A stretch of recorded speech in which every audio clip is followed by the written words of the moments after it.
ភ្លើងស្នេហ៍ដែលខំពុំពីដើរដល់ចំណុចវងវែងធ្វើដំណើរតែឯងគេមិនដែលខ្វល់តស៊ូលះបង់គ្រប់យ៉ាងហត់ណាស់ខ្ញុំតទួស្គាល់ហេតុផលព្រោះអ្នកសំខាន់លឹងគ្រប់អ្វីអ្វី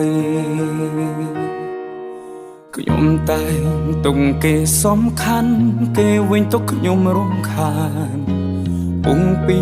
ក្រុមយ៉ាងតែគ្មានលទ្ធផល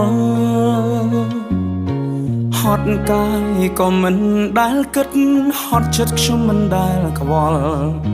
ព្រមចង់ឲ្យដាល់ដល់ចំណុចត្រូវការ